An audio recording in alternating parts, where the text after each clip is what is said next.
دوستو آج کی ویڈیو میں ہم آپ کو امام غزالی کی لائف سٹوری سنائیں گے۔ امام غزالی کون تھے، کس خاندان سے تعلق تھا، والدین کون تھے، کتنی تعلیم حاصل کی، مدرسہ نظامیہ کو کیوں چھوڑا، آپ اپنی زندگی کے ایک حصے میں کافر کیوں ہو گئے تھے، پھر دوبارہ مسلمان کیسے ہوئے، آپ کی مشہور کتابیں کون سی ہیں، آپ کی وفات کیسے ہوئی، پورا واقعہ کیسے ہے۔ یہی سب موضوعات آج کی ویڈیو کا موضوع ہے۔ چلتے ہیں ویڈیو کی طرف۔ استاد جو کچھ پڑھاتے وہ نوجوان اس زمانے کے رواج کے مطابق قلم بند کرتا جاتا، یہاں تک کہ بہت سے کاغذات جمع ہو گئے۔ کچھ عرصے بعد نوجوان گھر واپس آ رہا تھا کہ ڈاکوؤں نے قافلے والوں کو لوٹ لیا اور اس کی کتابوں کا تھیلا بھی چھین کر لے گئے۔ وہ ڈاکوؤں کے پیچھے پیچھے چلتا ہوا ان کے سردار کے پاس جا پہنچا اور کہا، مجھے کچھ اور نہیں چاہیے، بس میرے تحریر کردہ کاغذات مجھے واپس کر دیں کہ میں نے ان میں درج اسباق کے لیے ہی یہ کٹھن سفر کیا تھا۔ اس پر سردار نے ہنستے ہوئے کہا، تم نے حق سیکھا، تمہاری حالت تو یہ ہے کہ ایک کاغذ نہ رہا تو کورے رہ گئے۔ یہ کہہ کر اس نے وہ کاغذات واپس کر دیے۔ نوجوان پر اس واقعے کا ایسا اثر ہوا کہ گھر پہنچ کر پورے 3 برس لگا کر وہ تمام مضامین زبانی یاد کر لیے۔ پھر تو علم و دانش کا ایسا سفر شروع ہوا جس نے جلد ہی اسے حجت الاسلام بنا دیا۔ جی ہاں، ہم امام محمد غزالی کی بات کر رہے ہیں۔ ولادت: امام غزالی 450 ہجری میں خراسان کے ضلع طوس کے قصبے طاہران میں پیدا ہوئے۔ والد رشتہ فروش تھے، یعنی داغا بنانے اور بیچنے کا کام کرتے تھے، اور اس مناسبت سے ان کا خاندان غزالی کہلاتا تھا کہ غزال کے معنی سود کاٹنے کے ہیں۔ بعض افراد کا کہنا ہے کہ ان کا تعلق غزالہ نامی گاؤں سے تھا، تاہم محققین اس رائے کو قبول نہیں کرتے کیونکہ وہاں اس نام کا کوئی گاؤں نہیں ہے۔ تعلیمی سفر: ابھی دونوں بھائی محمد اور احمد چھوٹے تھے کہ والد کا انتقال ہو گیا۔ ان کے والد خود تو تعلیم حاصل نہیں کر سکے تھے مگر انہیں اپنے بچوں کی تعلیم کی بہت فکر تھی، لہٰذا انتقال سے قبل اپنے ایک دوست کو ان دونوں بچوں کو تعلیم دلوانے کی وصیت کر کے کچھ رقم بھی دی۔ تاہم یہ رقم جلد ہی ختم ہو گئی، جس پر والد کے دوست نے دونوں بھائیوں کو کسی مدرسے میں داخل ہونے کا مشورہ دیا۔ امام محمد غزالی نے اپنے علاقے ہی میں شیخ احمد الرازقانی سے فقہ کی ابتدائی تعلیم حاصل تو کر لی تھی، پھر والد کے دوست کے کہنے پر جرجان میں امام ابو نصر کے حلقہ درس میں شامل ہو گئے۔ وہاں سے دامن بھرنے کے بعد نیشا پور جیسے علمی مرکز کا رخ کیا اور امام الحرمین عبد الملک بن عبداللہ جوینی کے ہاں جا پہنچے، جن کے علم کا ڈنکا بج رہا تھا۔ ان کے درس میں 400 کے قریب طلبہ شریک ہوتے تھے۔ کچھ ہی عرصے میں امام غزالی اپنے نامور استاد کے نائب بن گئے۔ اس وقت ان کی عمر 18 برس تھی۔ تدریس کا آغاز: علمی بلندی کا شعلہ ہوا تو اعلیٰ حکومتی شخصیات بھی امام غزالی کی طرف متوجہ ہو گئی۔ ایک روز آپ نظام الملک طوسی کے دربار میں پہنچے، جہاں علمی بحث مباحثے میں کوئی بھی ان کے سامنے نہ ٹھہر سکا۔ اس پر انہیں اسلامی دنیا کے سب سے بڑے تعلیمی ادارے جامع نظامیہ کا سربراہ مقرر کر دیا گیا۔ بقول ابو الحسن علی ندوی، یہ منصب اس وقت کسی عالم کے لیے سب سے بڑا اعزاز تھا۔ حکمرانوں سے تعلقات: اس زمانے میں مسلمانوں کے سیاسی طور پر 2 مراکز تھے، ایک خاندان سلجوق اور دوسرا آل عباس۔ یہ دونوں خاندان امام غزالی کے علمی مقام کے قدردان تھے۔ جب 485 ہجری میں ملک شاہ سلجوق کے انتقال کے بعد بغداد کے تخت خلافت پر تنازع شروع ہوا تو وہ آپ ہی کی مداخلت سے حل ہوا۔ اسی طرح 487 ہجری میں مستنصر باللہ خلیفہ بنے تو ان کی سب سے پہلے بیعت کرنے والوں میں آپ بھی شامل تھے کہ وہ آپ کے دوست تھے۔ اس کے علاوہ آپ رہنمائی کے لیے وزراء وغیرہ کو خطوط بھی لکھتے رہتے تھے۔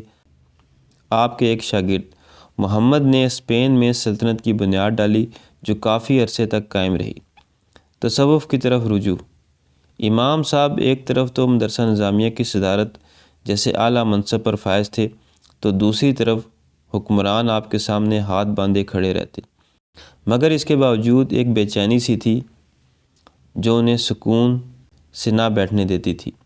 انہوں نے اپنے ذوق تحقیق کے مطابق مختلف مذہبی گروہوں کا جائزہ لینا شروع کر دیا، ساتھ ہی فلسفے کا بھی مطالعہ کیا، لیکن دل و دماغ کا انتشار بڑھتا ہی گیا۔ آخر میں حضرت جنید بغدادی، حضرت شبلی، حضرت با یزید بسطامی، اور ابو طالب مکی جیسے صوفیاء کرام کی کتب اور ملفوظات کا مطالعہ کیا تو امام صاحب کے دل کی دنیا ہی بدل گئی۔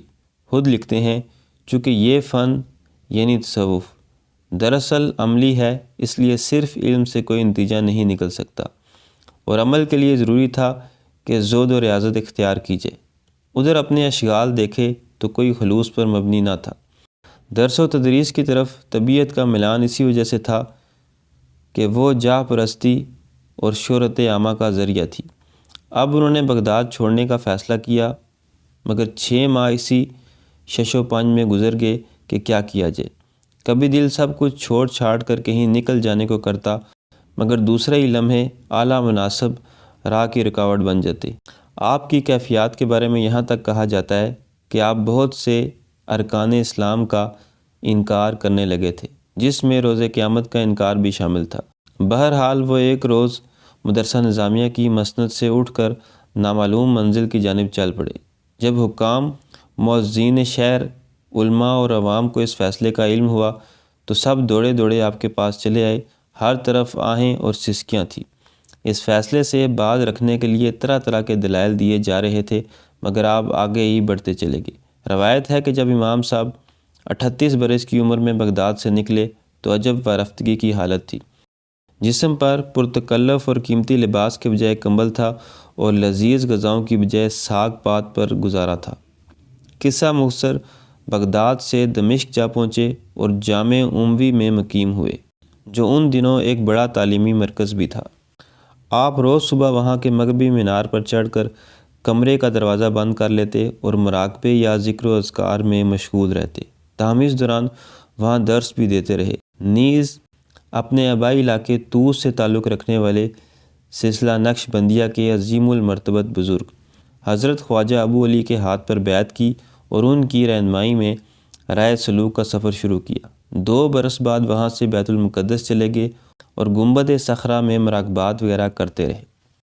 وہاں سے حضرت ابراہیم علیہ السلام کی قبر پر گئے اور 3 باتوں کا عہد کیا: کسی بادشاہ کے دربار میں نہیں جاؤں گا، کسی بادشاہ کا عطیہ قبول نہیں کروں گا، کسی سے مناظرہ یا مباحثہ نہیں کروں گا، اور آخری دم تک اپنے اس عہد پر قائم رہے۔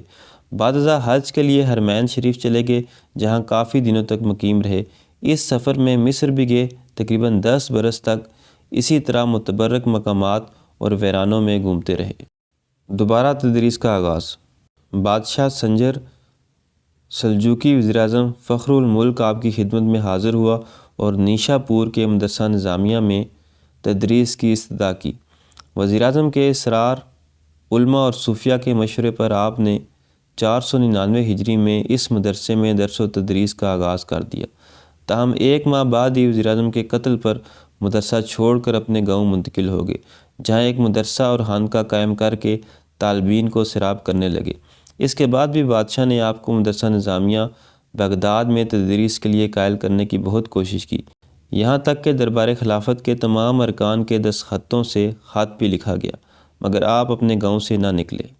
تصانیف: عقائد، فقہ، اصول فقہ، منطق، فلسفے اور تصوف پر کئی سو کتب ان سے منسوب ہیں۔ امام غزالی کی یومیہ تصنیفات کا اوسط 61 صفحات لگایا گیا ہے۔ ان کی کتب میں احیاء العلوم سب سے نمایاں ہے۔ علامہ شبلی نعمانی نے اپنی کتاب الغزالی میں بہت تفصیل سے امام صاحب کی تصنیفی خدمات اور ان کے اثرات کا جائزہ لیا ہے، جس میں درجنوں صفحات احیاء العلوم پر لکھے گئے۔ یہ ایک ایسی کتاب ہے جس کے بغیر تصوف اور اخلاقیات کا علمی تجزیہ ممکن ہی نہیں۔ 900 برس گزرنے کے باوجود آج بھی یہ کتاب اردو سمیت دنیا کی مختلف زبانوں میں مسلسل شائع ہو رہی ہے۔ اس کی شروحات اور خلاصوں کی تعداد بھی درجنوں میں ہے، جو نامور علماء نے لکھی ہے۔ شیخ محی الدین اسے بیت اللہ کے سامنے بیٹھ کر پڑھا کرتے تھے، تو بہت سی خانقاہوں میں اس کا باقاعدہ ختم کیا جاتا رہا ہے۔ علامہ شبلی نے ہنری لوئیس کے اس قول کا حوالہ دیا ہے کہ اگر ڈیکارٹ کے زمانے میں احیاء العلوم کا فرینچ زبان میں ترجمہ ہو چکا ہوتا تو ہر شخص یہی کہتا کہ ڈیکارٹ نے احیاء العلوم کو چرایا ہے۔ امام صاحب کی دوسری مشہور کتاب المنقذ من الضلال ہے، جو دراصل ان کی آپ بیتی ہے، جس میں انہوں نے پوری تفصیل سے اپنے فکری سفر کا ذکر کیا ہے۔ امام غزالی کی شخصیت کی تفہیم کے لیے یہ ایک بنیادی کتاب ہے۔ دیگر مشہور تصانیف میں تحافۃ الفلاسفہ، کیمیائے سعادت اور مکاشفۃ القلوب شامل ہیں۔ وفات: امام محمد غزالی نے 14 جمادی الثانی 505 ہجری کو 55 برس کی عمر میں اپنے گاؤں طوس میں وفات پائی اور وہیں سپرد خاک ہوئے۔ طوس میں آپ کا مزار معروف شاعر فردوسی اور خلیفہ ہارون رشید کے قریب ہارونیہ میں ہے، تاہم وہاں سے کافی فاصلے پر ویرانے میں موجود ایک قبر بھی آپ سے منسوب ہے۔ امام ابن جوزی نے وفات کا واقعہ یوں لکھا ہے: امام صاحب نے پیر کی صبح نماز پڑھی اور پھر کفن منگوا کر آنکھوں سے لگایا اور فرمایا، آقا کا حکم سر آنکھوں پر، یہ کہہ کر لیٹ گئے۔ لوگوں نے دیکھا تو انتقال کر چکے تھے۔ سوانح نگاروں کے مطابق آپ کے ہاں کوئی بیٹا نہیں ہوا، البتہ چند بیٹیوں کا تاریخ میں ذکر ملتا ہے جس سے آگے نسل بھی چلی، تاہم آپ ابو حامد کی کنیت سے معروف ہیں، جس سے پتہ چلتا ہے کہ شاید آپ کے ایک یا ایک سے زائد بیٹے تھے۔ تو دوستو، یہ تھی میری آج کی ویڈیو پسند آئے تو چینل کو سبسکرائب کریں۔ ملتے ہیں اگلی ویڈیو میں۔ اللہ حافظ۔